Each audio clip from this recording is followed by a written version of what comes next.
Standard காஸ்டிங்கிறது பார்த்திங்க அப்படின்னா first we need to set the standard costing and variance analysis. வேரியன்ஸ்னால் என்ன மீனிங்கு? டிஃப்ரென்ஸ். ஓகே, வேரியன்ஸ் அனாலிசிஸ்னால் டிஃப்ரென்ஸ் அனாலிசிஸ்.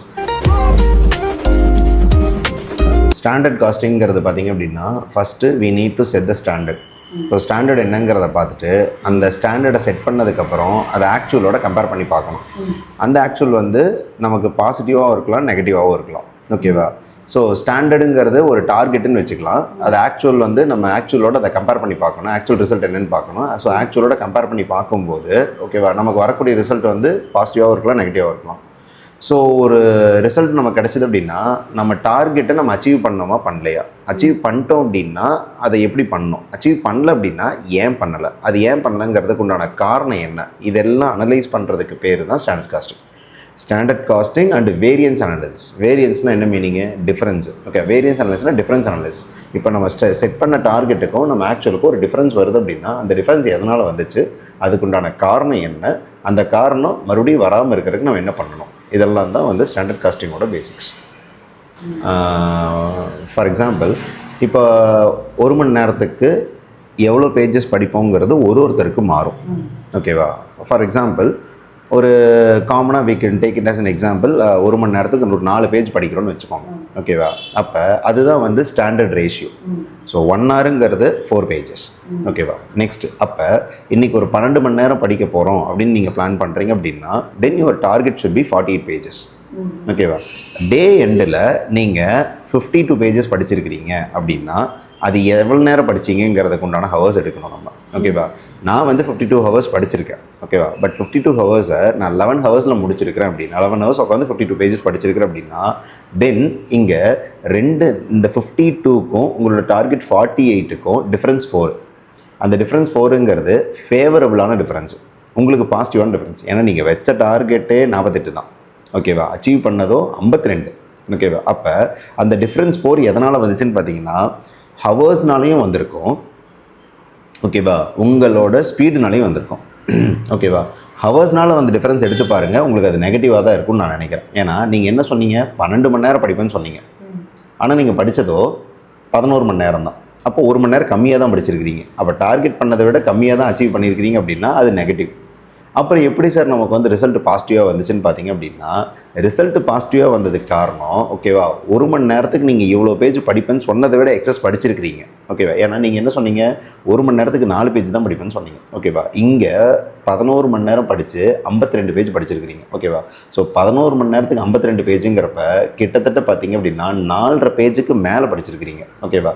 ஸோ அங்கே நெகட்டிவாக வர்றது இங்கே வந்து பாசிட்டிவ் விட அந்த நெகட்டிவ் கம்மியாக இருக்குது. பாசிட்டிவோட வெயிட்டேஜ் ஜாஸ்தியாக இருக்குங்கிறதுனால உங்களுக்கு ஓவரால் பாசிட்டிவாக கிடச்சிருக்கு. கரெக்டாக? ஓகேவா? This is what the standard casting is. ஓகேவா? அப்போ என்ன பண்ணுறீங்க, டார்கெட் 48ன்னு வைக்கிறீங்க, படித்ததோ 52 மணி நேரம், 52 பேஜஸ்ஸு. ஓகேவா? அப்போ 52 பேஜஸையும் 48 நீங்கள் கம்பேர் பண்ணுறீங்க.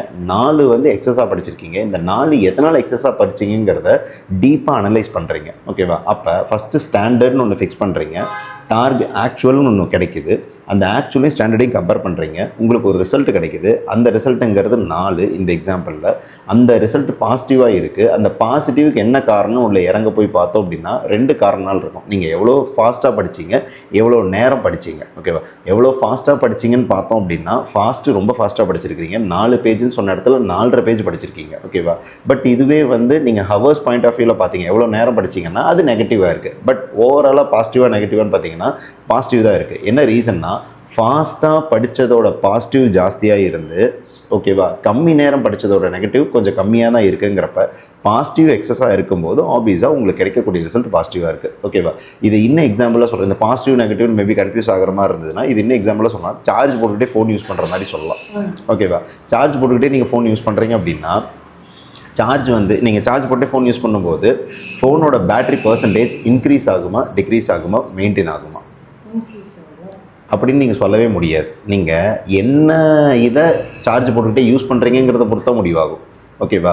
அதே மாதிரி சார்ஜ் போடும்போது எந்த அடாப்டர் யூஸ் பண்ணியிருக்கீங்கிறத பொறுத்து இது முடிவாகும். கரெக்டாக? அப்போ 2 விஷயமும் இருக்குது. அடாப்டர்லேயும் விஷயம் இருக்குது, நீங்கள் ஃபோனை எந்த அப்ளிகேஷன் யூஸ் பண்ணிருக்கீங்கிறத விஷயம் இருக்குது. நல்லா ஹெவியான ஒரு கேம் யூஸ் பண்ணிருக்கிறீங்க அப்படின்னா சார்ஜ் போட்டுக்கிட்டே நீங்கள் யூஸ் பண்ணும்போது ஓகேவா, சார்ஜ் அடாப்டரும் நல்ல ஹெவியாக இருந்து அப்படின்னா கேமும் நல்ல ஹெவியாக இருந்தது அப்படின்னா ஓகேவா, அப்போ வெடிக்காது ஓகேவா, ஃபோனோட பேட்டரி லைஃப் குறையும். பட் அந்த டைமில் என்ன ஆகுதுங்கிறத நம்ம பார்க்குறோம். ஓகே, அந்த டைமில் என்ன ஆகுதுன்னு பார்த்தீங்க அப்படின்னா பேட்டரி வந்து ஆப்வியஸ்லி வந்து உங்களுக்கு வந்து பேட்டரியோட யூசேஜ் அதிகமாக இருக்குது, இன்புட்டோட இதுவும் அதிகமாக இருக்குங்கிறப்ப ஏறுமா மெயின்டைன் ஆகுமா இறங்குமாங்கிறது ரெண்டுக்கும் நடக்கிற போட்டியை பொறுத்து இருக்கும். ஓகேவா, எதோட வெயிட்டேஜ் ஜாஸ்தியாக இருக்குங்கிறத பொறுத்து.